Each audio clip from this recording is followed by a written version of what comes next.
Hello everyone. Today we are going to learn about matter in our surroundings. Matter is anything that occupies space and has mass. For example, chairs, beds, rivers, mountains, dogs, trees, and buildings are all examples of matter. Matter is made up of small particles. Matter has some interesting characteristics.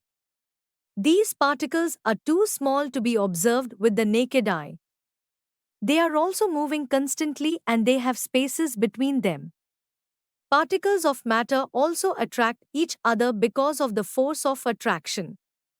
Have you ever noticed how a smell can spread through a room? That's called diffusion. They do so by getting into the spaces between the particles. When salt is added to water, or when you smell a fragrance from a burning incense stick, you are witnessing diffusion.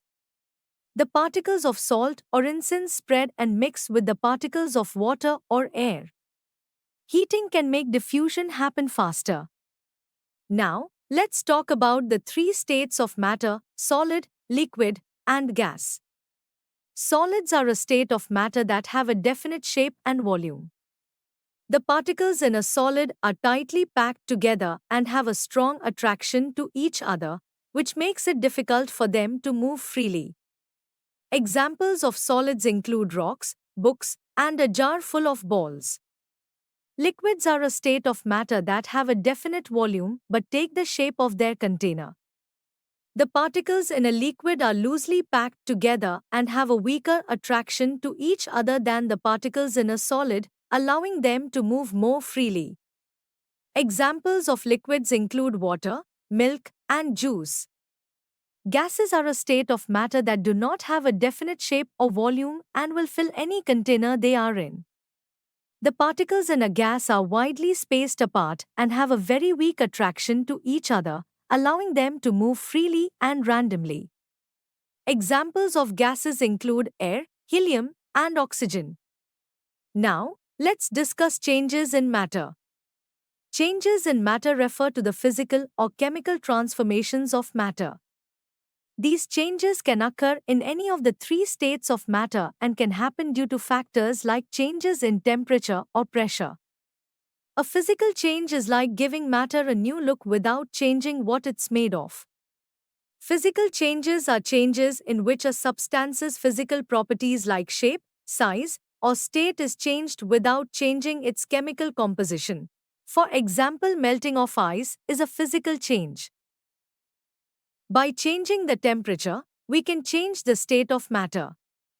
On increasing the temperature of a solid, it can melt and become a liquid. On heating a liquid like water, it can become a gas. And on cooling a gas like steam, it can become a liquid. Let's dive in and learn more about it. Melting is the change of the solid state of a substance into liquid. The temperature at which a solid melts to become a liquid is called its melting point. Boiling is the change of a liquid substance into gas on heating. The temperature at which a liquid boils and changes rapidly into a gas is called its boiling point. The boiling point of water is 100 degrees Celsius. Condensation is the process in which a gas, on cooling, turns into a liquid at a specific temperature. Freezing is the change of a liquid substance into a solid by lowering its temperature. The temperature at which the state of a substance changes from a liquid to a solid is called the freezing point of that substance.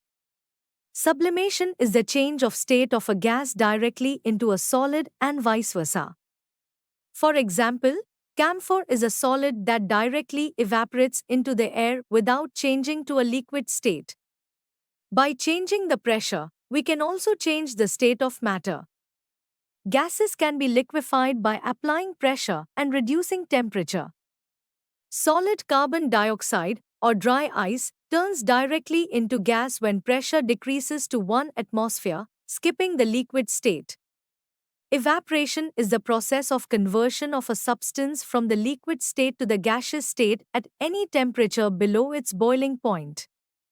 The rate of evaporation increases by increasing the surface area of the liquid, increasing the temperature, decreasing the humidity, or increasing the wind speed. We hope that you have understood the topic. You can now study chapter notes, watch video lectures, and solve MCQ tests of this chapter on Edurif to ensure you score well in your school exams. And that's not all.